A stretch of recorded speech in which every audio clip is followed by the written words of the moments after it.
Hey guys, Warden of Secrets here. In this video I explain you the Fingerpass, which looks like this.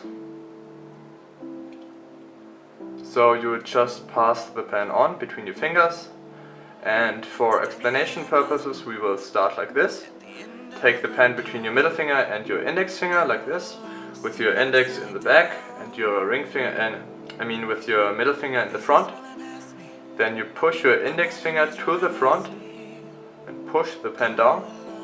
Then put your ring finger on the pen, put your index finger away, push your middle finger to the front or let it fall down, put your pinky on the pen, put your put your middle finger away, then push your ring finger to the front and push the pen down, then put your middle finger to the front and on the back of the pen and put your pinky away like this, then push down, put your index on the back, put your ring finger away, and you are back at your starting position.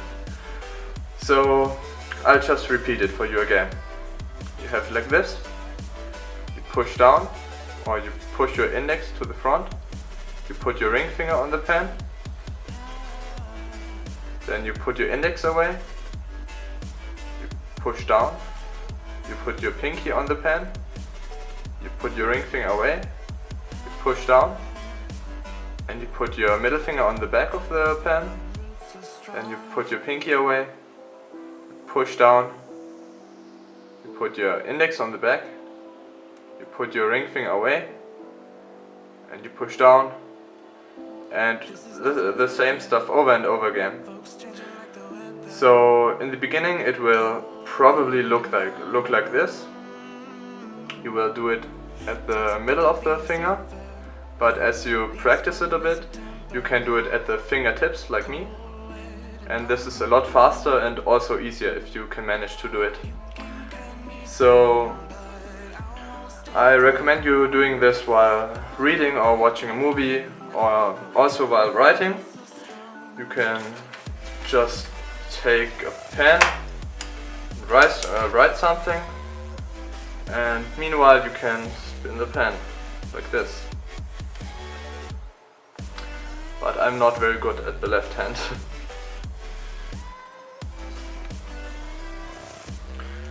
So, as announced, I'll show you the little combo. It is a TA, a thumb around, like I taught you in my first tutorial. Then a TA reverse, but you don't catch it like this. You don't do it. You have it now between your thumb and your middle finger, but you want to catch it between your thumb and your index finger. So I make the TA reverse again, and you catch it between these two. Then you let the pen fall a bit down like this, and you make a finger pass to the bottom. So you have the ring finger in the front and your pinky in the back, and you put your fingers on the pen, and out of this position you make a thumb around like this. Then the reverse, and you catch it between your thumb and your index. You make the finger pass to the bottom, and you have it like this again. You can do it how often you want. You can also make two TA harmonics and then make a finger pass like this. Or you can do whatever you want. So that's it for this video. There are some really easy videos upcoming this week. For example, the Infinity, this one, or the Infinity Extended, and the figure 8 with only 2 fingers. So that's it for today. I'll see you in the next video, and bye.